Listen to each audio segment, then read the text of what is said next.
So, hey, Dr. Scardino, thank you so much for joining me today.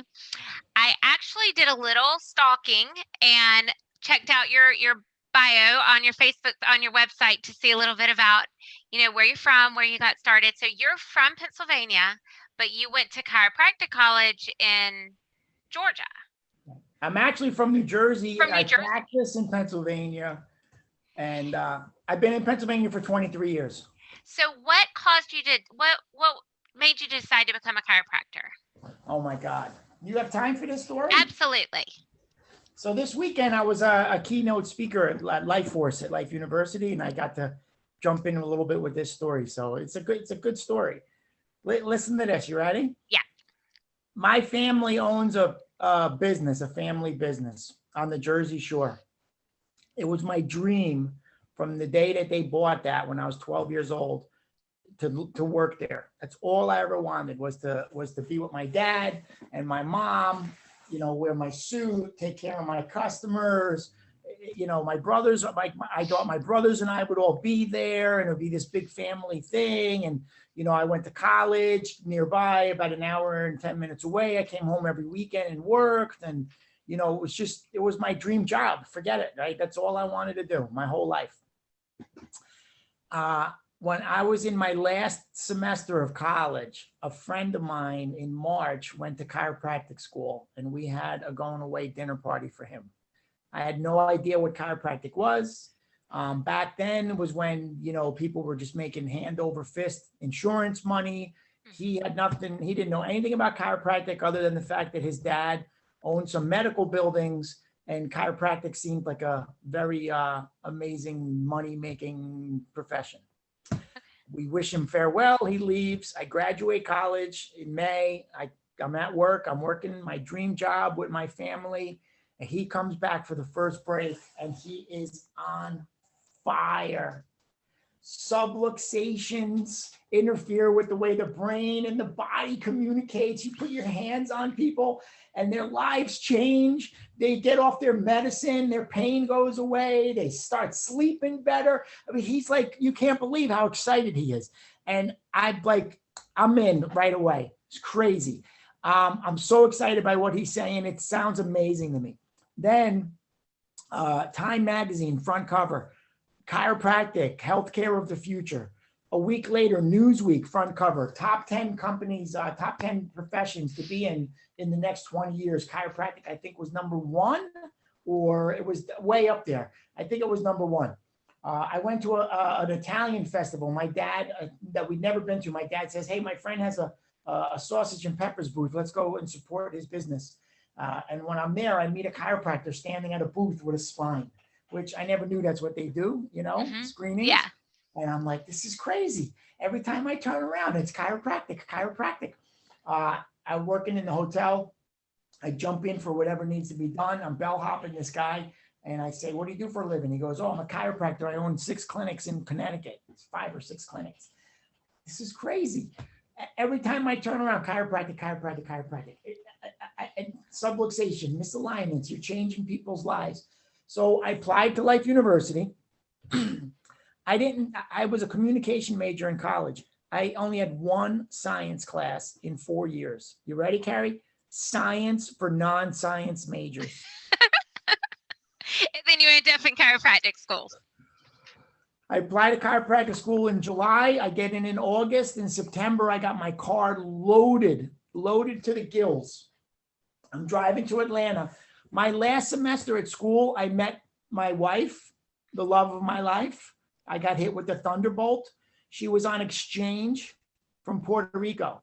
She went back to Puerto Rico to finish college. She calls me in August and says, I've got great news. I'm coming back to New Jersey to finish another semester to be close to you. And I say, oh, guess what? I'm moving to Atlanta, Georgia. I'm moving south. Oh my goodness. I'm moving to Atlanta, Georgia. So I drive to Atlanta. I'm registered for all the prerequisite science courses. I've never taken, a science class almost in my life. Here's the thing, Carrie, you ready? I'd never been adjusted. When you started I've chiropractic college, you never never been had a adjusted? chiropractic adjustment. I've never had you get these guys in school in the beginning, they'd say, how'd you find out about chiropractic? Why'd you become a chiropractor? You always have these stories of, oh, I hurt myself playing football and the chiropractor put me back together. Oh, I had a stroke when I was a baby and the chiropractor saved me. My wife, my mom, my something. I'd never been adjusted. I was so fired up. It was such an amazing thing. The nervous system controls and coordinates everything that's happening in the body. When you're subluxated, it doesn't function as well as it should. With our hands, we adjust them. Crazy. And then it Crazy. just started from there. Never got adjusted until I got to school. That's insane. Can you, and now that you looking back, so you started chiropractic college, how old were you? 24, maybe?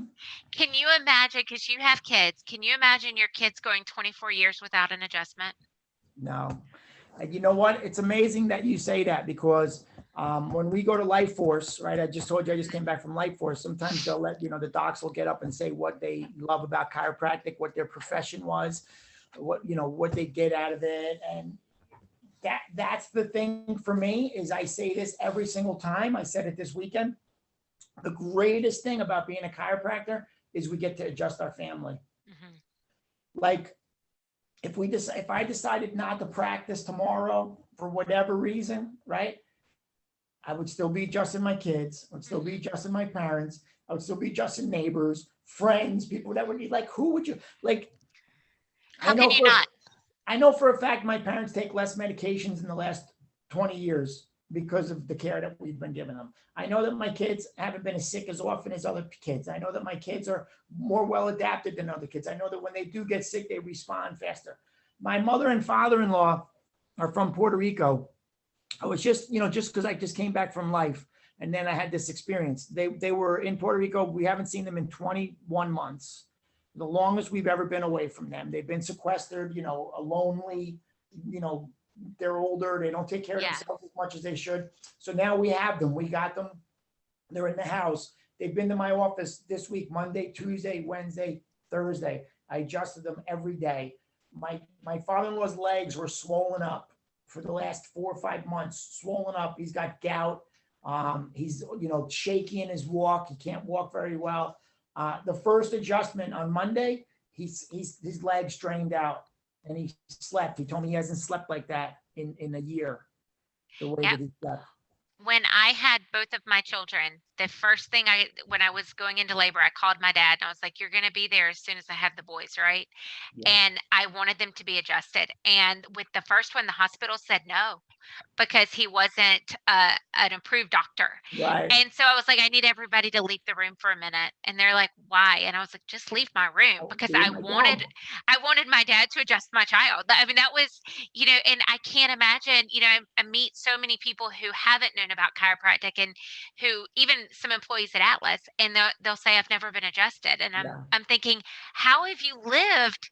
I wake up with a minor headache and I'm like, well, it's time to go get an adjustment. I never think go pop an ibuprofen. I need to be adjusted. And that's like what I say too, is like, when I learned about chiropractic and the nervous system, I jumped in a car and drove to Atlanta and then became a chiropractor. So when I tell somebody the chiropractic story, I don't need them to jump in a car and go to the university, but if they don't become a patient, my mind is blown. Like, how do you not want a little bit of this? How can you? Amazing. And it's little things that people who don't know chiropractic don't realize. But I have friends whose children had chronic ear infections. You go get adjustments.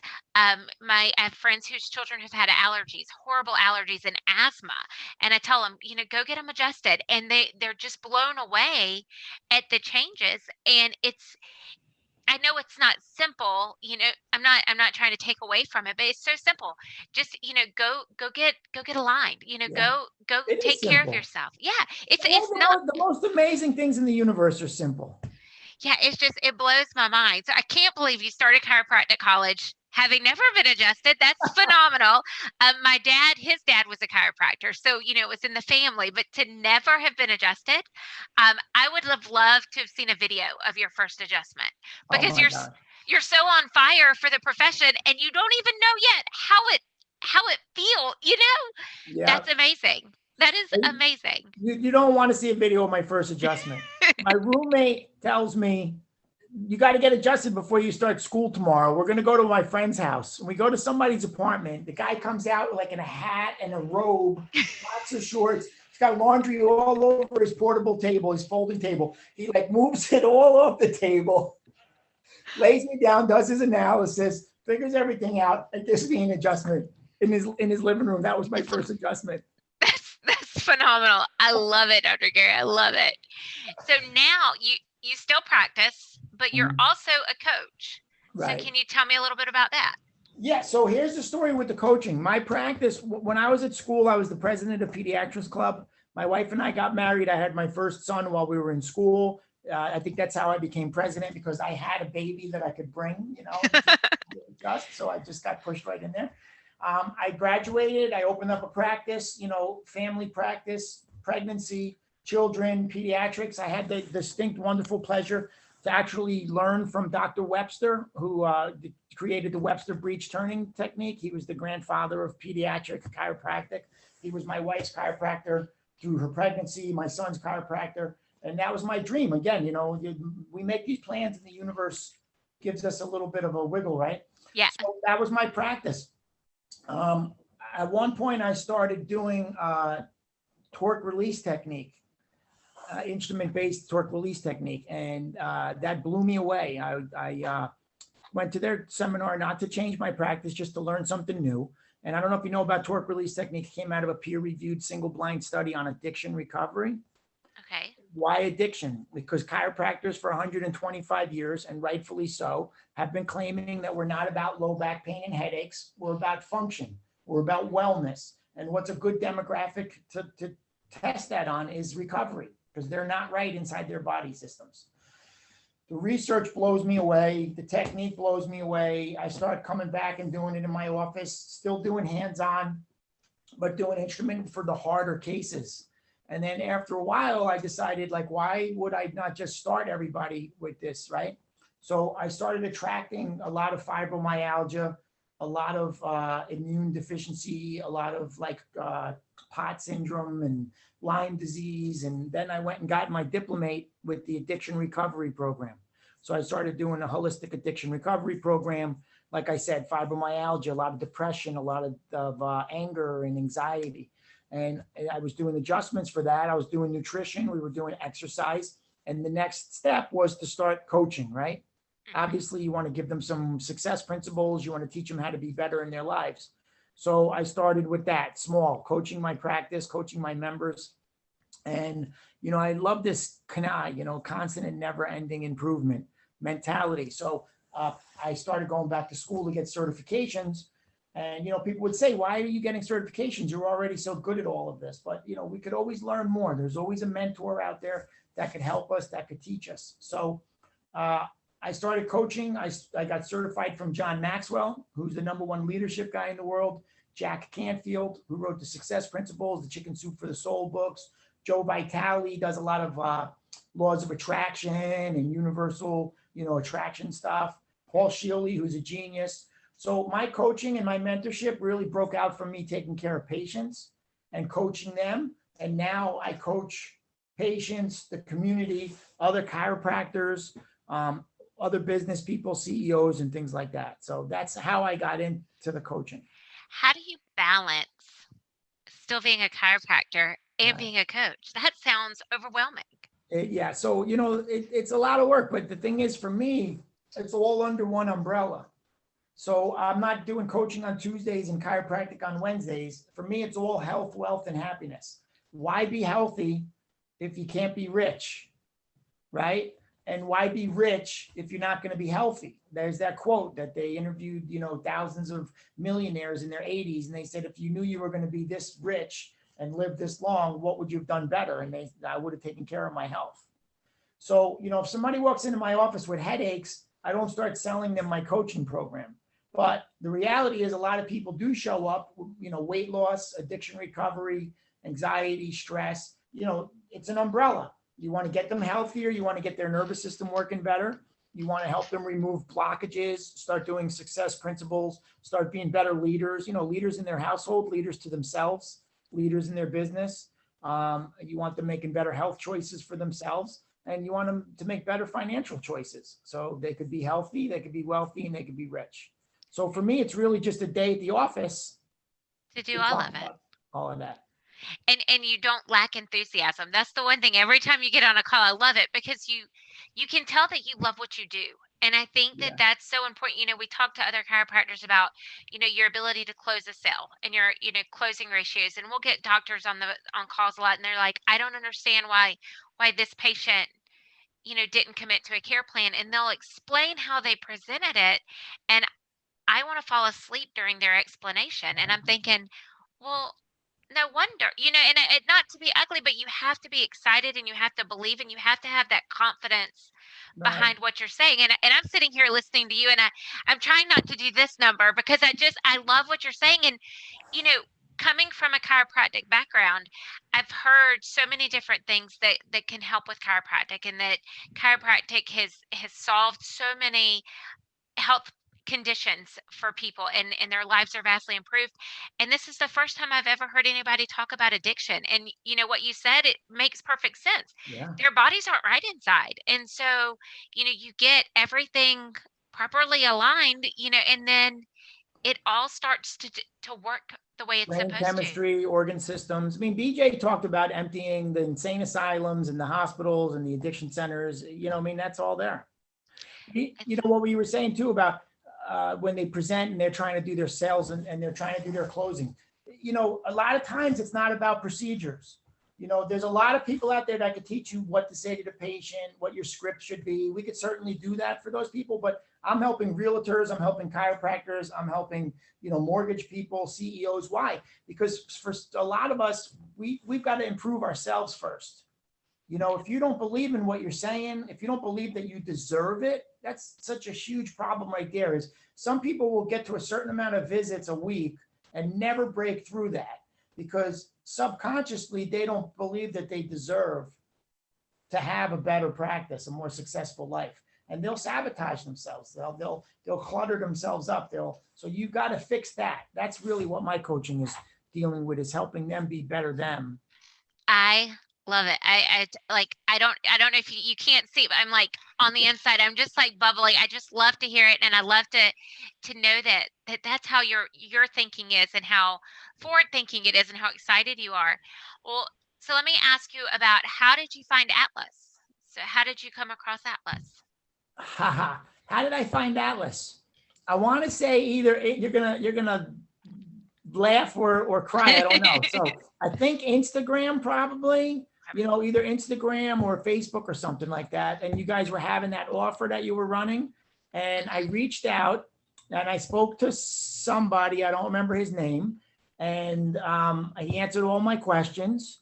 And I told him I was going to think about it, and then I reached back out like a week or 2 weeks later, left a message, said, "Hey, I'm ready to start. Let's get going." And radio silence. No. No call back. So I had reached out a couple of times, and then finally I was like, you know what? I don't know what's going on, but here's the good thing, right? I ended up going with another company, did poorly. There's all this stuff about my area. They say that Bucks County, Pennsylvania is one of the hardest areas in the country. But I worked with this company for about, 6-7 months, didn't really get the results I wanted. And, we moved on from there. And I saw your ad again, and I said, you know what? I don't know why these guys aren't calling me back. And I called, and then I got on the call, and I said, listen, I'm ready to do this. You don't even want have to do this now. initial phone call. I already know what's going on. Let's get it going. Let's start. I said, where's the guy? So the guy that never called me back wasn't with you anymore. Okay. So it's definitely not one of your amazing crew now. Well, good. That makes me happy. Yeah, no, it definitely wasn't. So you guys got me onboarded, and I got Roy Wellman as my rep. And let me tell you, you want to talk about Atlas for the next 20 minutes? I could tell you Roy is the man. Atlas is working out really great for me. I've never had, I've tried telemarketing. I tried Facebook with, this bigger company before you. Before that, these guys that come in here who, they're an agency because Mhm. they learned it in a company that said, hey, you could be an agency. Yeah. And, they give me the free, let me do it for a month and see what happens. And then, they fail and they move on and it doesn't really work. So I've had the small company, the fake company, the real company, and you guys are the only ones that have produced for me. We actually, it's funny you said that about your county being a difficult county. We actually had a conversation. I do a training every day with the account managers, and there's several areas where we say they're just hard areas to market to, and they are. But I have a client that I'm helping with a doctor, and they weren't getting the results they wanted, and I was determined if it was the last thing I did, I was going to find a way to get results, and it was in Atlanta, Georgia, and I don't know what we've done, but we got them. And it's been painful for me and the doc because it's been constant. Okay, this town doesn't work. This town does work. And we're dissecting it down to as tiny as we can get it to try to figure out where we can weed things out to be successful. And I told the team, I said, there are going to be obstacles, but we can't pigeonhole them and just say, well, you know what, Right. that's the way it is. We have to keep figuring out a new way because, I started with Atlas in August of last year. And it has changed so much how Facebook markets and how the ads are running because since COVID, everybody markets on Facebook now. It's so different. And now there are companies who, I'm not going to say they copy us, but they're trying to do what we're doing or something similar in the Right. chiropractic Success field. leaves clues, right? Yeah. And it's just been it's amazing to me to watch how it's evolved and then how we're learning to pivot with it. But Roy is phenomenal. I think he's great and he absolutely loves you. Every time you get on a call, I'll message him and I'm like, I just love that guy. Like I love your energy. And he's like, "Oh, Carrie, he's the best. You have no idea." But now before you did social media marketing, so when you started practicing, how did you market in the beginning? Um, I wanted to tell you something that you said before, but so first was you mentioned Atlanta. Oh, yeah, I remember, and then I'll answer that. It was I just referred somebody to Roy in Marietta, Mhm. so the Atlanta area. So you guys got that challenge. We'll So I'm get them. happy Yep. that you figured out the Atlanta thing. I did want to tell you is to what you just said about how you said we just can't pigeonhole people in. I have people that say to me like, oh, the Facebook stuff works, but it dries up and it gets, it'll work for you for a little while and then it won't, the ad stuff. So, I've been with you guys since November, super happy. Everything's been going great. I got to crunch my statistics and see, but overall, keeping me busy. But in June, we had a super weird month. And I said, like, I said, Roy, did we just hit the wall? Is it dried up? Did we do too much? And he's like, let me go back with my team and let me see what's happening. What do we have to change? And he changed a bunch of stuff and still weird month, weird month.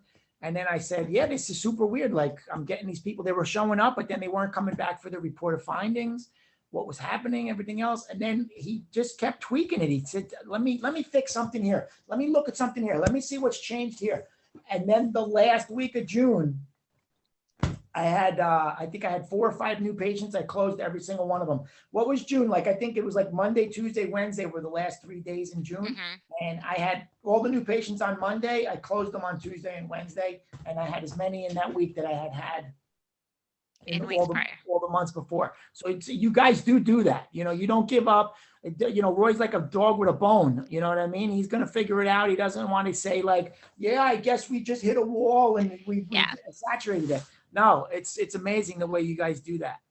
So I Yeah. didn't want to miss that point because you said earlier how you did that. Well, and that's one of the things that's so important to me in this role. And I think maybe it's because of my chiropractic background, but I want to build the relationship of trust. I know that you're not going to have a great week every week. There's going to be a week where we might hit a wall, but Right. there's no wall we can't knock down. It may just take some work. And if you have someone like you who's excited and believes in what they're doing, why would we not want to? I mean, our goal is to get chiropractic into as many homes as possible in the United States. Why would we just be like, wall, we're going to stop now? I mean, that it Right. doesn't make sense.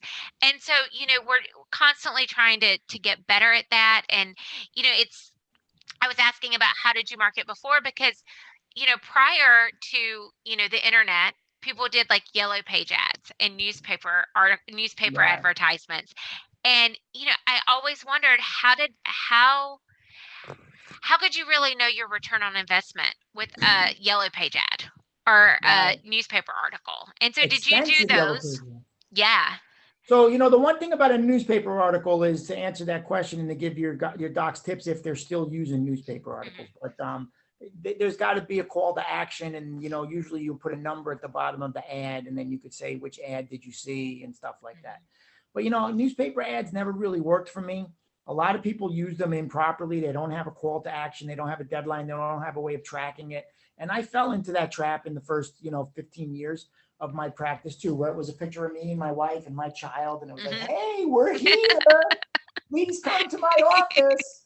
And the thing that happens with that, I think, is you'll meet people all through the world, your town, your community, who say like, I know you, you look familiar to me, and that's because you've seen my picture in the local newspaper for 10 years, 120 cycles, but have you ever come into my office? And unfortunately, the people that are selling you that ad, were selling yellow pages last month, and they were selling cars a year ago. And, they don't know the true facts about how to sell. How to sell? They're Yeah. the ones that told me, what other chiropractors do is they put a picture of themselves and their child, and they're like, hey, we love kids. Like, so newspapers, just to get face recognition, maybe if it's costing you $20 a month, but don't really spend your money on it. It never really worked for me. Even when I learned about call to action, and it worked a little bit better, but not as much. But not as much. Well, I did that. We did screenings. We did screenings at events. I never loved screenings. There's some people out there that are doing great with screenings. I think a lot of them, I'm not sure if they're being 100% truthful. Hmm. You tell people, people will say that I think some of them are. I think some of them have found that magic recipe. And the majority of us, I don't think, do. Yeah. Standing behind a table at a fair, Yeah. begging people to come in. There's 5 other chiropractors there. It's a matter of whose table they went through to first. You first. Yeah. Um, in my mindset, it's like it's begging. You know what I mean? It's like, I don't know. I know people who do great with it. I know people who say, listen, I have a friend, a colleague who says, I hate screenings. I hate doing them, but I love what I get out of them. And Yeah. that's patience. And that's So patient. that's her passion, and she sees that as that value. But for me, it's raining, it's 110 degrees. Yeah. No desire.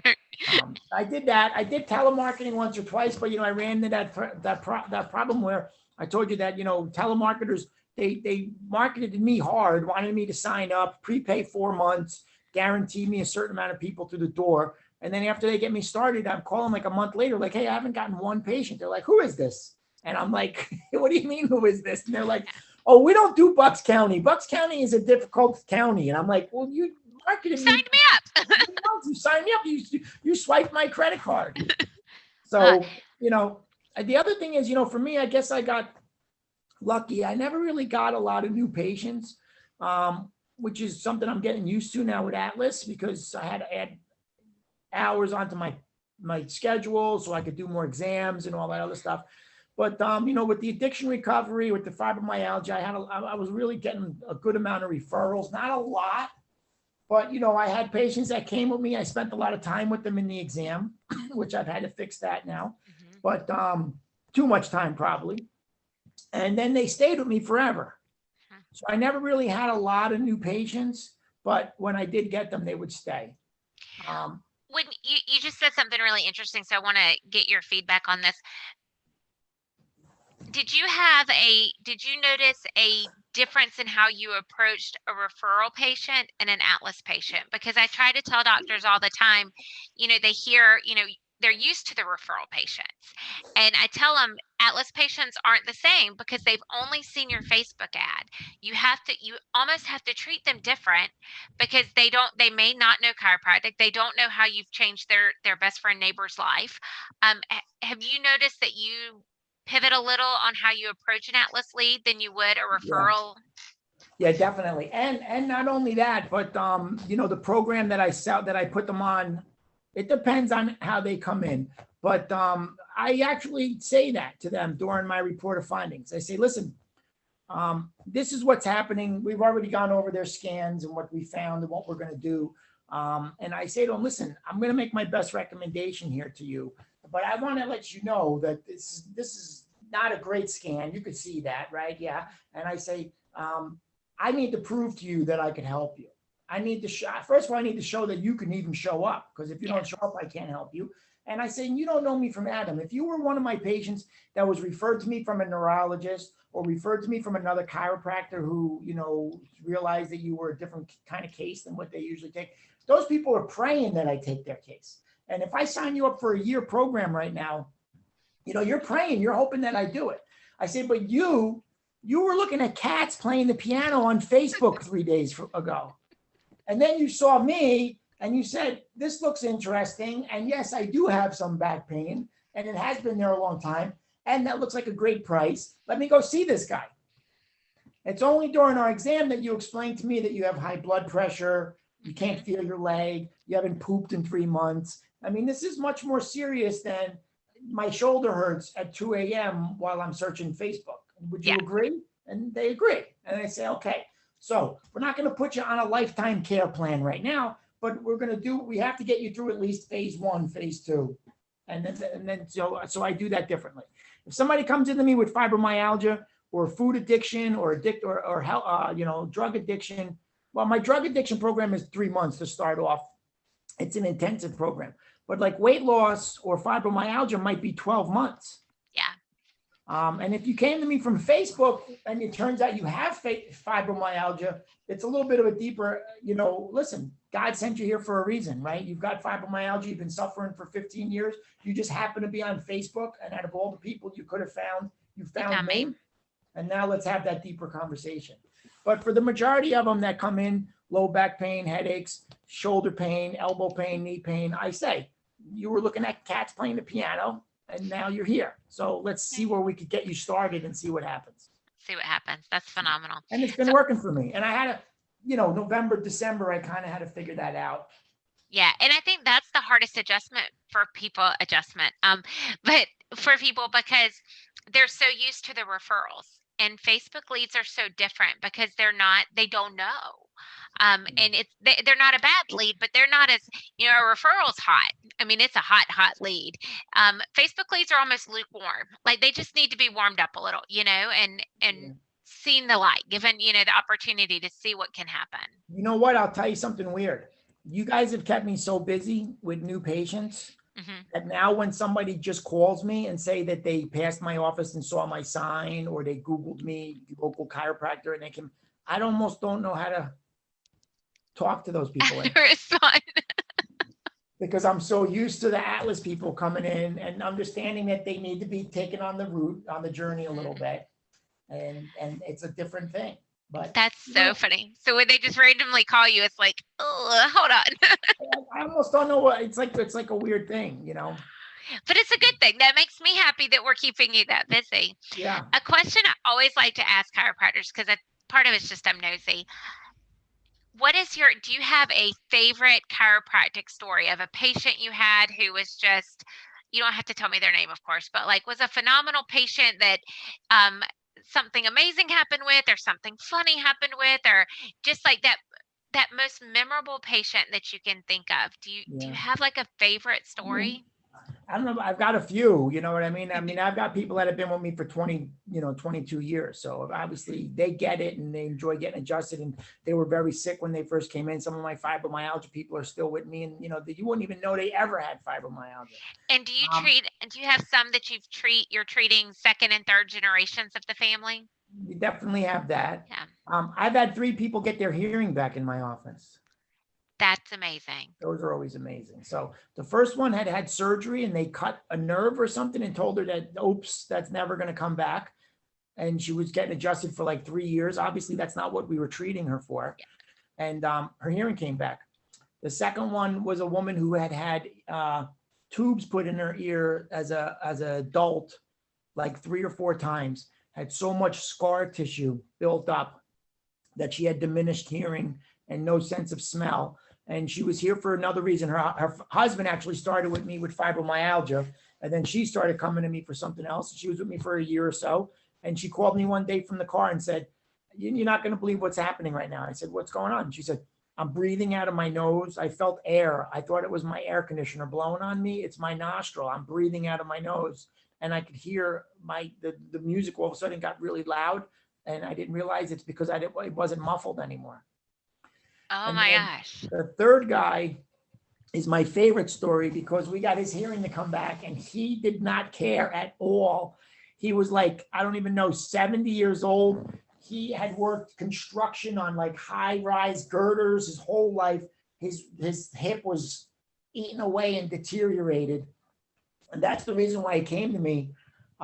He had been in World War II, too close to artillery fire. He was like putting the torpedoes. I don't know what you call them, but he was in a ship shooting. It wasn't a torpedo submarine, but he would put it in there and he would close it and go, boom, and he would, So he had diminished hearing, wore hearing aids since World War II. His ears didn't make wax. He would like put tissue in his ear whenever he took a shower. And he was coming to us from August to January. In January, he came in and said that on New Year's Eve, he took his hearing aid out and he was like fiddling with it and he put it down and forgot to put it back in and didn't realize till the next day that he was Because he could hear. out of the ear. And my staff was, we got to call the newspaper. We've got to get the guy on the news. The guy, I don't care about that. When's my hip going to get better? My hip still hurts. So he could care less. He quit like 2-3 weeks later. His hip wasn't any better. But he could hear. This is great. You're not helping my hip. So, well, Dr. Gary, I appreciate you taking the time to talk to me today. And you've just, I think I'm going to have to like watch this again just to listen again because I love so much of what you said about coaching. And it's not just, it's not just coaching chiropractors and other businesses, but it's coaching your patients. And right. The life coach is so important. And I think that's something that, especially in today's society, mental health is such a big issue, and making sure that your mental health is good and your physical health is good, and all of Right. that plays in together, and encompassing all that into your practice, in my mind, makes you just the cherry on the top of an ice cream sundae. Because when I think about what I want for my kids and for their health, I want someone to say, your mental health is just important as your physical. Let's get you physically okay, and to make sure Yeah. you're mentally okay, because it Right. all plays in together. I like I said, I love when you get on CJ calls, and now I just don't be surprised if I call you every now and then and I'm like, "Hey, Dr. Gary, I need to talk." Like Roy. Just yeah, Like Roy. just give me a few minutes. And I hate that happened to you in January. And whoever that salesperson is, I hope we fired them. I hope they Yeah, didn't they're leave. gone. They're Yeah. gone. Yeah, I feel bad telling you about it, but I No. remember when I told Roy. I remember when I talked to whoever onboarded me. It wasn't Roy, right? It was somebody before that. And I was teasing him. I was like, "Now you're gonna call me back, right?" He's like, "Yeah, you're gonna send me a Zoom. I'm not gonna look at my email. There's gonna be no Zoom, right? There's gonna be a Zoom." Well, I hate that happened, but at the end of the day, I'm glad it did, because it allowed you to try somebody else and realize that we were the real deal. That's the point of the story. I mean, I Yep. wouldn't, you know what I mean? I would have never known how good Atlas really is, and I tell people about you guys for sure. And it's better because I could say, I did this other company and they couldn't crack the code. And now I know the difference. Now you know As the difference. opposed to before that, when I was just using individuals, you could excuse them because they just don't know what they're doing. But now that I had a real established company and then I have you guys, another established company, you could compare it. And it's a good story. Good for I love it. referrals. I love it, Dr. Gary. Well, I hope you have a wonderful weekend. Once Roseanne has a chance to edit this all together and make it beautiful like she does, I'll send you a copy before we send it out to anybody, just so you can see it. I like people to see before I put their face out there, I like them to see what I've done. But thank you so much for your time, and have a fantastic weekend. My pleasure. Thanks so much, All Carrie. right. Bye, Dr. Gary. Bye.